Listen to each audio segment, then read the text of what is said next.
Hello and welcome into this edition of the Golf Channel podcast with Rex and Lav. Set your alarms, folks, because Anthony Kim is returning to professional golf. He will tee off with the Liv Golf League Friday morning in Saudi Arabia at 3:15 a.m. Eastern Time alongside Cam Smith and Graham McDowell. It took 12 long years to get here, but now that we actually are here, arriving at this point, Rex, what do you make of what we have seen from AK so far on social media, on Instagram, on X, on YouTube, all the things relating to AK's return?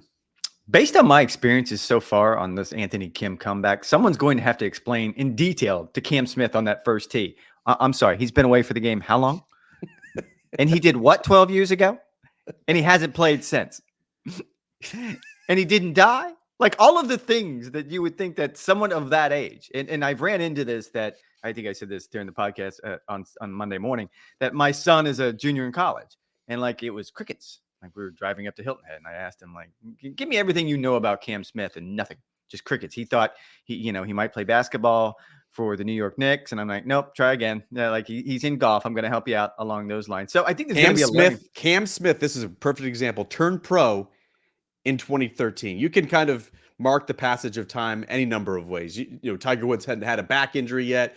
Jordan Spieth hadn't yet gotten on the PGA Tour, but Cam Smith, the 2022 Open champion, had not yet turned pro as well. And now they're playing alongside each other in Jeddah, of all places. That's where this comeback is actually starting.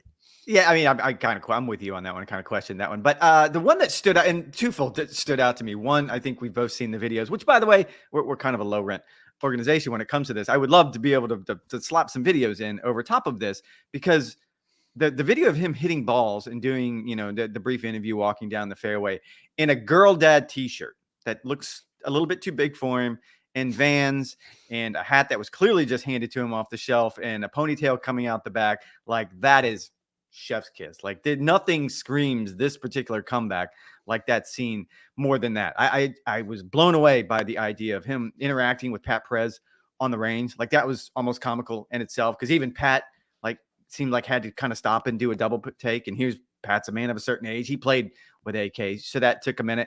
But I will say this, just to finish this kind of funny segment off, because I do think this is the funniest part. We have a mutual friend that's in the golf business. He just graduated from the University of Florida. He's probably mid-20s, 26 maybe. What's up, Joey? What's up, Joey? He loves golf. Like he's passionate about golf. And he called me this morning, and his comment to me was, "What's wrong with Anthony Kim's face?" And I go, age, like, see what time hath wrought is essentially what's wrong with his face. And I go, think of it this way. Exactly. And I go, imagine me being on a podcast 12 years ago, 12 years younger, all of the things, all the life experiences and headaches and everything I hadn't dealt with. And I just fell off the edge of the cliff. Like you never saw me again for 12 years. And suddenly this pops back up. Everyone's going to be asking the exact same question. What in the world is wrong with Rex's face? The answer is age. I mean, he looks exactly like I thought that he would look, like warming up on the range. I think this is actually when the walk and talk video was shot with the t-shirt. He was wearing Vans. He was wearing like tube socks. He has an arm sleeve tattoo. He's 38 now. He looks weathered. Like his face is a little bit rounder. Certainly, like you could tell he's had some hard years over the past dozen years, kind of hitting it hard. And now he's back in professional golf. The one thing, Rex, that has stood out to me, actually, there's probably a couple, which is why we're going to be digging into this. He has not had, and he will not have, a pre-tournament press conference. That alone stands out. Now, I'm sure he'll probably do some sort of friendly sit-down with David Faraday, who's part of the broadcast team, and they'll air that at some point over the next 48 hours. At least that's my expectation. But it's also a little weird that players aren't being asked about him in press conference setting. It's basically this carefully curated videos that we see on social media, and that's it. There's clearly a protective cocoon that surrounds him. Even just the official announcement of his return on Wednesday of tournament week, when it's A, been rumored for weeks, and B, we've already seen like signage of him on the range and him hitting balls on the range. So I'm not sure what the delay is there. I was struck by the minute and a half walk and talk that appeared on Liv Golf's YouTube page on Wednesday morning.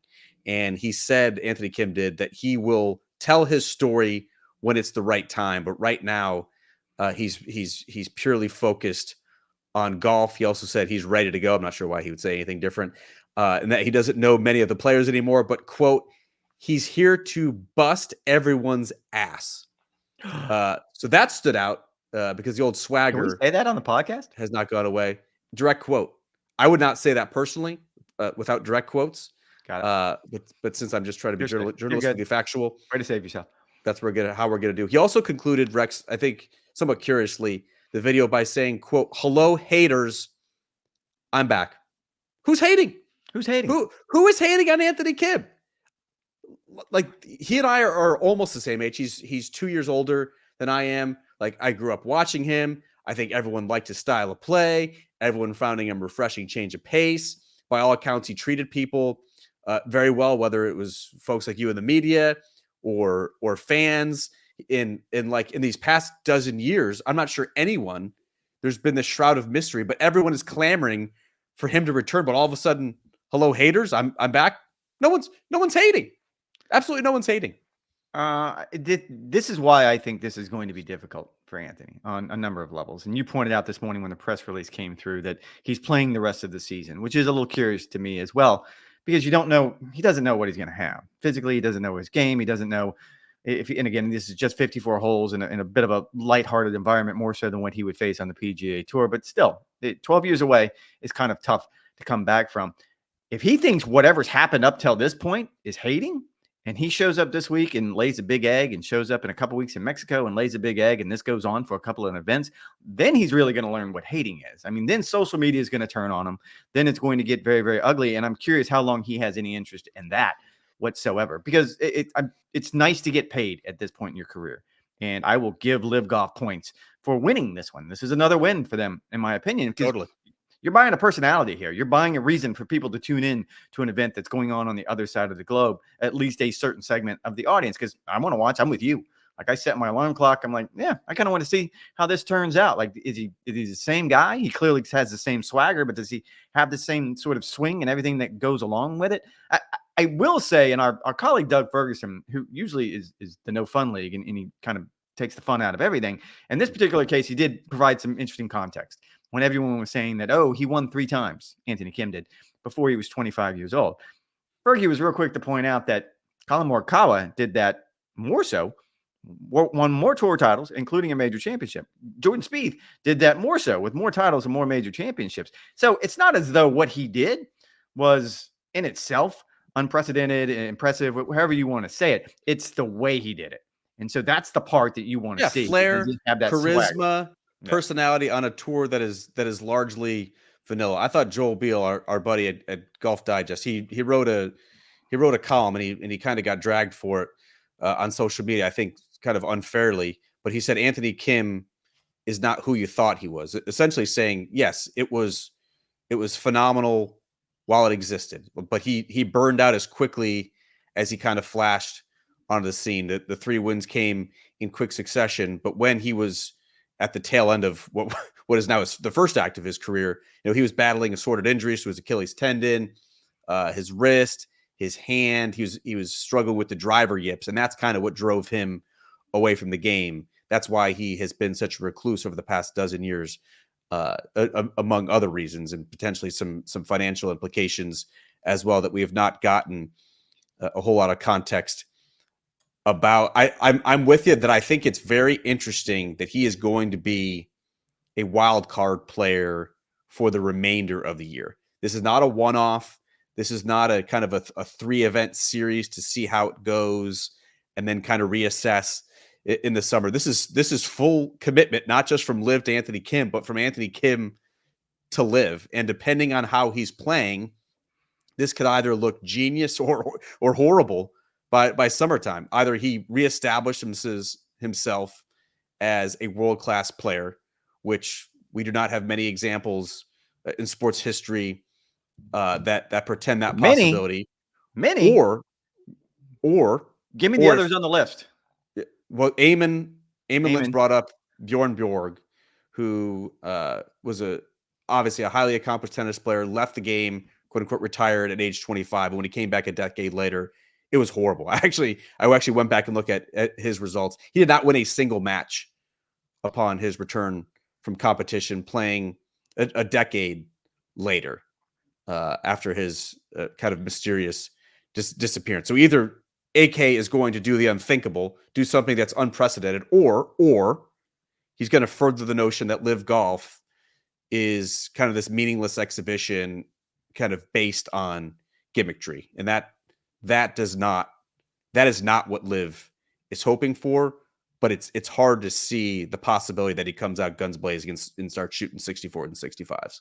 I said it a couple times. I said it on the roundtable on Monday when Eamon brought up the idea. Like, I can't find another comp in sports of someone who walked away after 12 years. And you're right, that Bjork might be the best one. But then after I said that, someone who had been watching our roundtable mentioned it to me right afterwards that Dave Chappelle is probably the best comp. Like, here's a guy that did walk away. What? At the height of his powers. Now, granted, not sports. It's a completely different conversation. But it was kind of like that's I think the lengths you have to go to quantify exactly what he's trying to do. And to your point, it will be interesting. I don't anticipate this happening. So if AK wants to dub me as a hater, I guess I'll go down that road.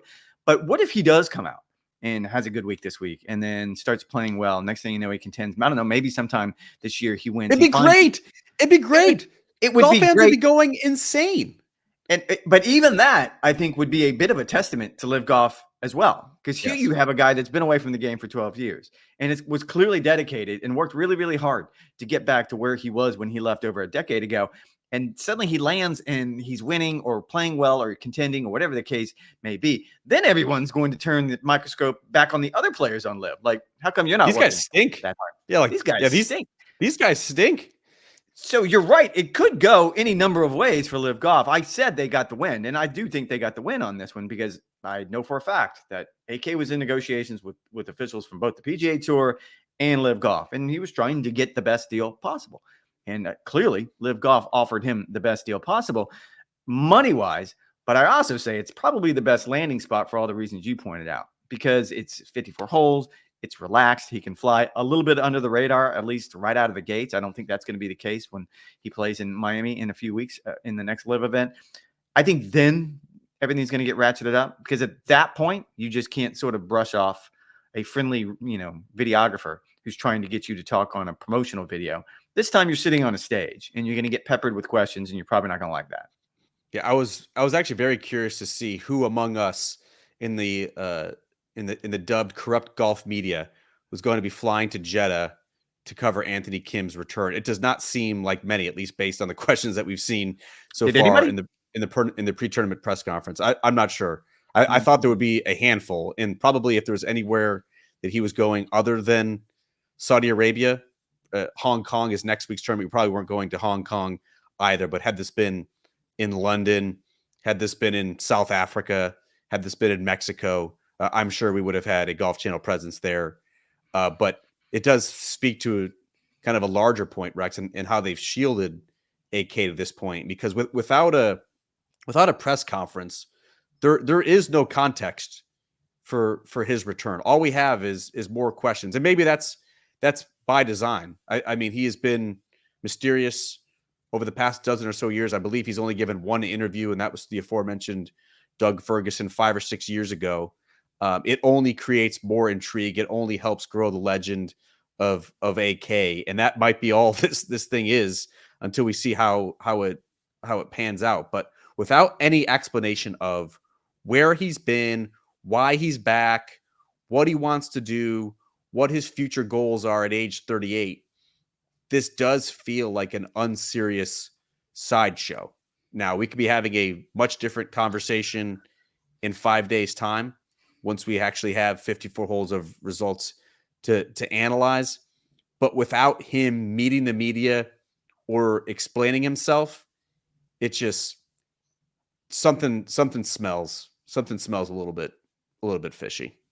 Well, and you say unserious sideshow. I would argue that's kind of Liv Golf's lane, and that's not entirely fair. Please don't come at me. But they're trying to change that narrative, because at the same time that they're trumpeting this need for official World Golf ranking points, and we'll certainly get to Talor Gooch's comment here in a second, they also have added John Rahm, most notably, Terrell Hatton, Adrian Meronk. Like, they are putting together a roster of serious world-class players who have aspirations to do great things in golf. And so they're trying to traffic in both lanes here. And Eamon asked me during the roundtable on Monday on Golf Today, doesn't this kind of hit at the credibility of Liv? I said, in a perfect world, Liv would be trying to do both.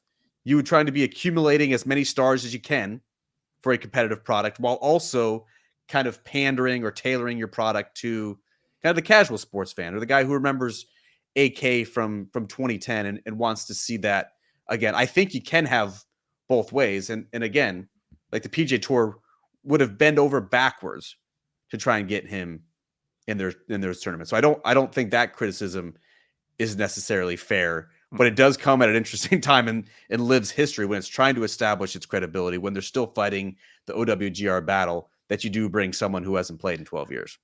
I get what you're saying. And that's why I think right now Liv Golf takes the W, because right now there is no chance for them to lose, because this is going to go any number of ways. And one way is probably the easier way to predict, which is he's going to struggle. No one comes back after 12 years away and finds a way to compete against the best players in the world. That would be hard for AK. Or if he comes back and somehow finds that magic, as we just addressed, that's probably not going to look good for Liv Golf. No, I think this is perfect, because you're right. They're trying to sort of push that narrative that, look, this is every bit the same competitive golf that they have on the PGA Tour. It just comes with a flair. It comes with a lot of music. It comes with shorts. All of the things. Comes with teams. Comes with teams. And Anthony Kim is not part, it should be noted, is not part of this team competition. He's playing the next, I think, 11 Liv tournaments or 10 Liv tournaments as an individual, accruing points to try and earn status for 2025, but he's not a part of an established team. Yeah. So I think right now is the perfect time for them to leverage him.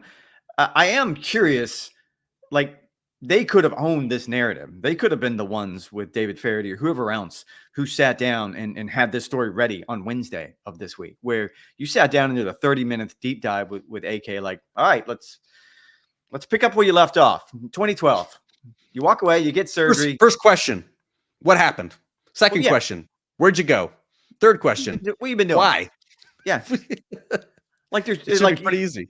Yeah, you could just kind of wind him up and let him go. That to me would be, number one, really good storytelling that all of us would tune in to watch and aggregate and put all over our websites and all over our airwaves in our magazines, because everybody wants to know. And it also would be a reason, again, to get more people to tune in to watch an event that's on the other side of the planet, because they are going after a segment of the audience. As I pointed out at the beginning, like, there is a big segment of golf fandom right now that doesn't know who Anthony Kim is. And so if you had the opportunity to tell that story, to bring them in, to suddenly get them interested in the idea that, wait a minute, he walked away for 12 years. This dude hasn't played professional golf in 12 years. Like, it's such a good story. And I feel like they failed to leverage it properly. Or it's a strategy to not do it. In other words, to shield him. What's the upside of not doing it? Shielding him? Yes, because it could be a spectacular disaster if he goes out and shoots 78, 79 in these first couple tournaments, and it fails spectacularly. Oh, and I agree with you there as well. If he's contracted for the rest of the year, my guess is he's going to play out the rest of the year, regardless. If he does end up playing bad, which is what I think most people think is going to happen, I still see him finishing out the contract, because there's still probably a lot of money to be made. I'm sure he doesn't turn away just because he's shooting rounds in the mid-70s. Yeah, it certainly will be interesting to watch. Again, 3:15 a.m. Eastern time. Rex, I know the night owl that you probably won't even be going to bed. You probably won't even go into bed. Just pulling an all-night bender to watch the return after 12 long years of Anthony Kim. We mentioned Talor Gooch just a couple of minutes ago. If you were hiding under a rock, he had some controversial comments, I believe, in the Australian Golf Digest, talking once again about how antiquated the official world golf ranking has become, when he said that, quote, if Rory McIlroy goes and completes the Grand Slam without some of the best players in the world, there's just going to be an asterisk. It's just the reality. I think everybody wins whenever the majors figure out a way to get the best players in the world there. Now, Rory McIlroy took the high road on Wednesday at the Cognizant Classic in his pre-tournament press conference, essentially gave Talor Gooch the benefit of the doubt, said it was a kind of a leading question. He was just basically confirming what the journalist who asked the question wanted him to answer. But look, there was a lot of dunking on Talor Gooch on social media, which has become kind of habit Has it not? Talor Gooch did not know that you could not play just a single live event and return to the PGA Tour. Talor Gooch compared the atmosphere of one of the initial live events to better than the Ryder Cup, and now the Masterisk Masters, because Talor Gooch, among others, is not in the field. Rex, what was your reaction? Masterisk. I like that. I like what you did there.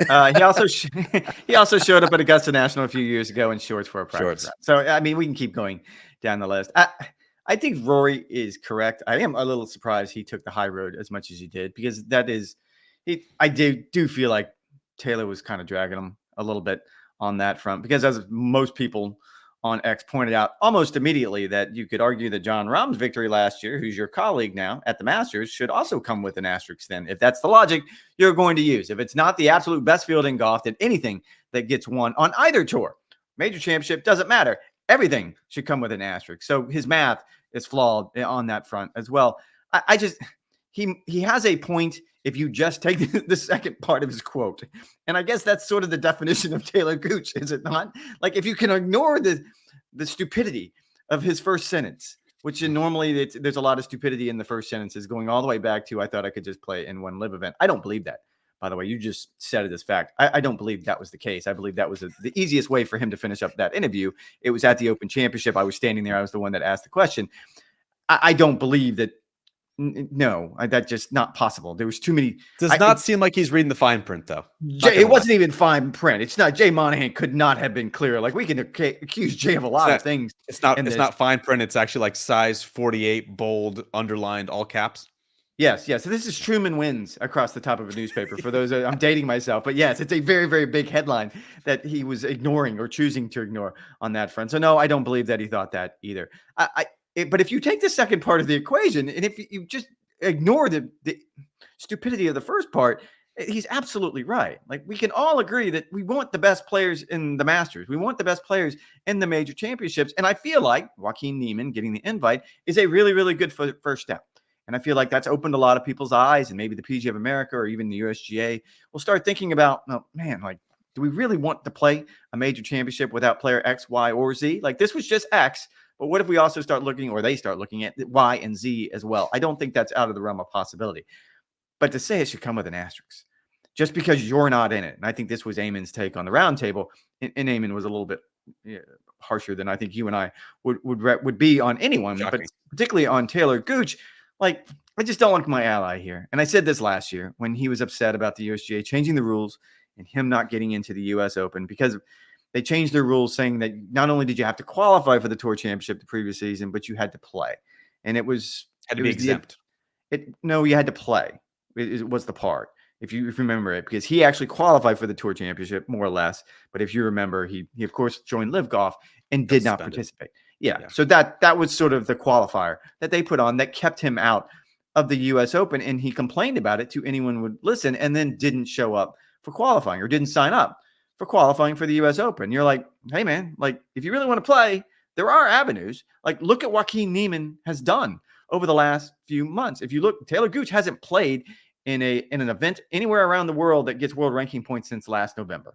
Correct. Whereas Joaquin Niemann has played in 5, I believe, and won one of them. He won the Australian Open. So he at least put himself out there. He gave himself an opportunity to stay somewhat relevant in the world ranking. If Talor Gooch really cares that much, he could have done the same thing.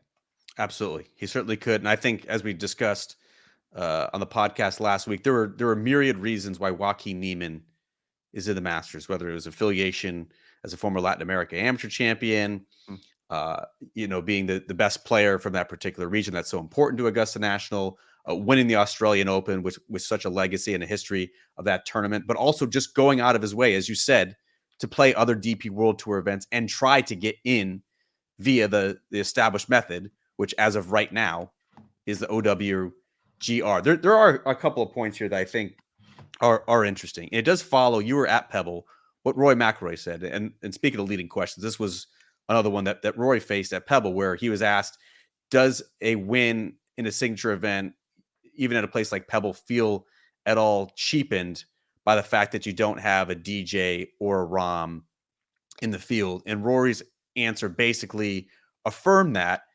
and said that when you stand on 18 with the trophy in your hand, you want to know that you beat the best players in the world. That was essentially what Rory is saying. Now, right now, if you look at the major championships, is the OWGR right now a reliable way to measure who the best players in the world are? No, I don't think anyone can do it. I think Dated Golf does the best job that you possibly can. And I think there are 4 Liv golfers inside the top 50, according to their metrics, which rely a lot on strokes gained. I've said on this podcast numerous times, I would love to see the majors take a step back, re-examine the changing landscape, and use some sort of qualification for Liv players, just as they do other tours. Whether you take the leading points earner, which would have been Talor Gooch from 2023, top 3, top 5, however they want to do it. I do wish that they would do that, but we have to base this in reality, and that seems very unlikely. The major organizations are the exact same folks who shot down Liv's OWGR request. But, so I say that right now in late February 2024. As it comes to qualification, the majors have not yet reached a breaking point, which is why I don't think they have made any changes. No one views Talor Gooch as a legitimate threat to win a major championship. He does not yet have a top 10 in a major in his career. Who else are we even talking about as potentially not getting in here? Like a Dean Burmester, a Lucas Herbert, who are other top 100 players in the world whose ranking is sure to plummet now that they've signed up with Liv. And so you haven't reached a point yet, but you will over the next couple years. Like I think back to Brooks Koepka. Had Brooks Koepka not won last year's PGA, his major exemption would have run out at the end of 2024. Bryson's major exemption runs out at the end of 2025. Dustin Johnson's major exemption runs out at the end of 2025 to get in all 4 majors. Cam Smith's eventually will run out at the end of 2027. And so you are going to reach a point where marquee big name players who anyone with 2 eyes can see that they belong in major championships. They have a realistic shot to win them. But the majors have the opportunity, they have the window to kind of bide their time and sit on their hands and say, this will probably shake itself out. Something's going to happen with these 2 established tours. Why do anything right now? Exactly. That's the point. Like a year from now, we could be having a vastly different conversation about, Talor Gooch won last year's money list on the Liv Tour. So yes, he's going to qualify for all 4 majors this year because of where we're going to end up in professional golf. Then maybe we don't end up there, and maybe a year or 2 from now, all of the major championships do have to decide, okay, we have to do something to adjust to this new reality. But I think in the short term, you're absolutely right. There is no reason to make any huge moves because right now the USGA could offer a special invitation to whomever they want. The PGA of America could do the same thing. My understanding is the RNA could as well. So if they really want to get someone in the field, there is an avenue for them to do that. Just like they did Paul Casey at the PGA. Absolutely. And I will go back to the idea of what Rory was asked at Pebble Beach. Then everything comes with an asterisk during this era. Like it doesn't matter which tour you play or what tournament you win. It's going to come with an asterisk. That's what you're going to tell me. Like we can't, I can't sit here and just put up blank pages in the record book. Like that's not a possibility. So yes, someone's going to have to win the Masters. If it's Rory, then it's going to be the career Grand Slam. No one 20 years from now is going to go back and roll their eyes and be like, well, the Liv players weren't there. Like that's not going to happen. Yeah. Once again, hilarious memes, hilarious dunking on Talor Gooch. I understand it's low hanging fruit. You and I would never stoop to that level on X because we are professional. But I highly encourage everyone. You don't go on X. Doesn't even matter.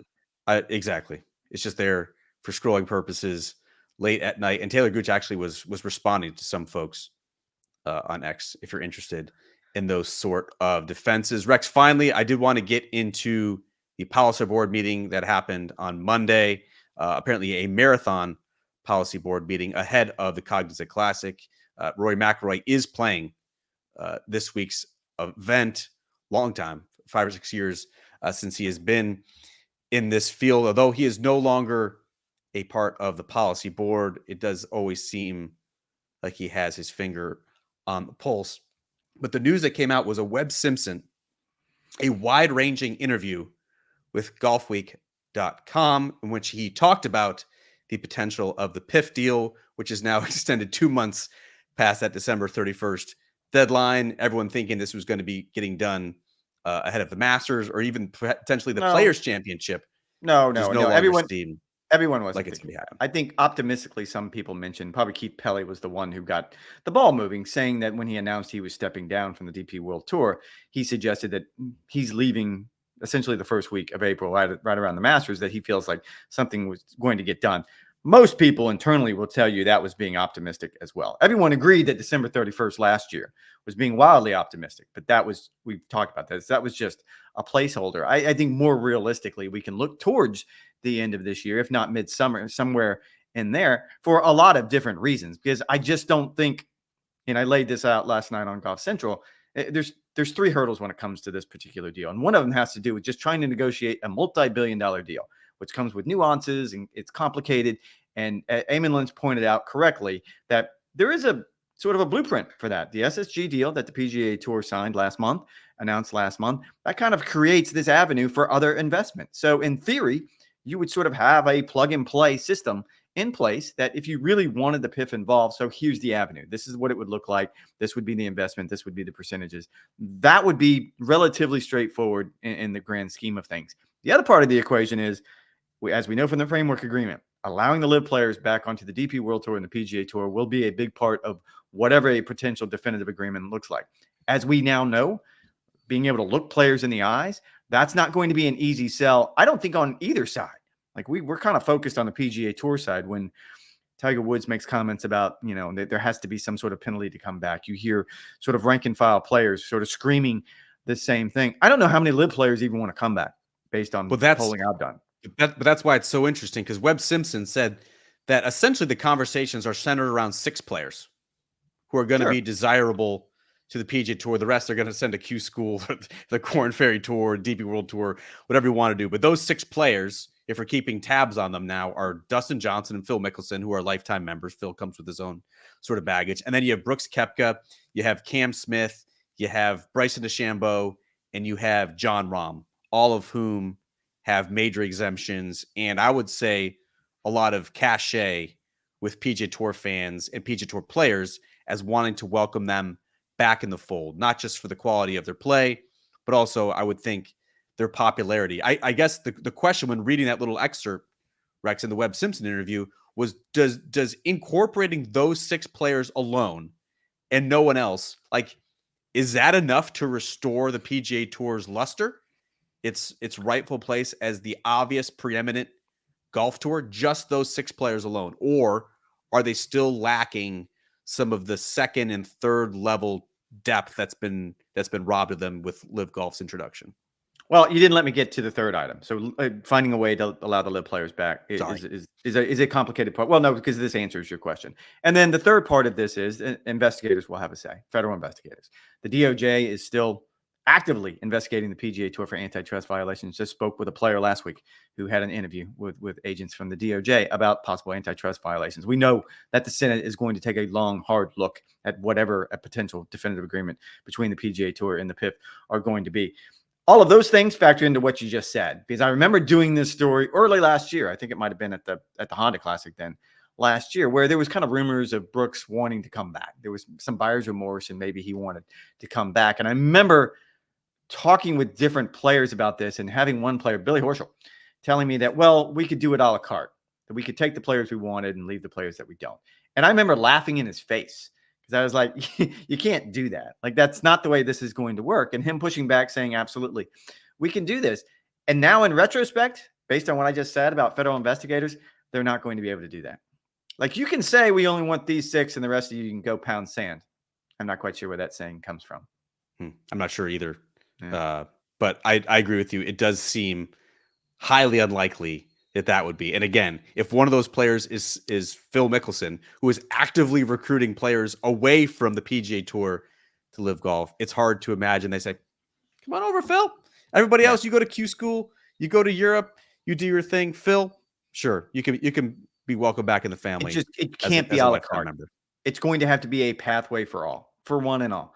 And whatever that pathway is going to look like, maybe there's fines, maybe there's suspensions, percentages of what LIV paid you, whatever the case may be, then it's going to stand for everyone. Because anything that doesn't do that, that just zeroes in on the 6 players we want, the rest of them can just go play Q School or whatever the case may be, they're never going to allow that.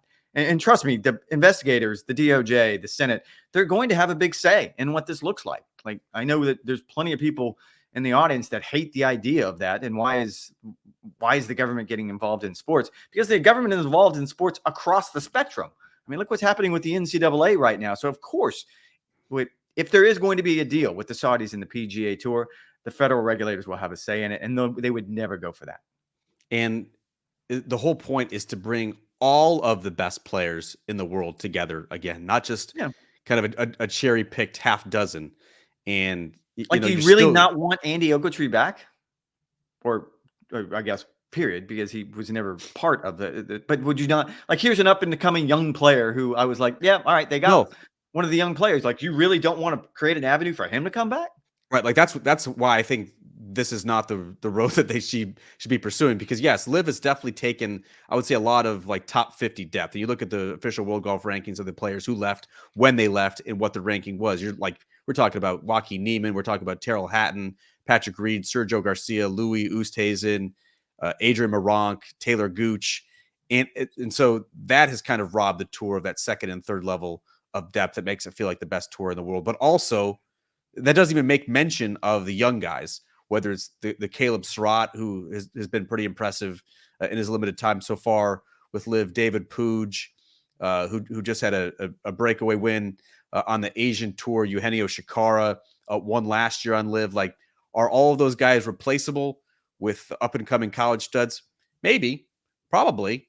But if I'm the PGA Tour, I think I would want to welcome back into the fold and see just how good they can be. I think that's what it comes down to. The whole point is to get everybody back under the same umbrella, and picking and choosing just because they're popular with their peers, they have a certain amount of status, they finished high on the PIP. Like, to me, that's just a non-starter and not the way they should be pursuing it. Rex, what else is on your docket for the rest of the week? Somehow this midweek podcast record has gone longer than our recap pod from Sunday night.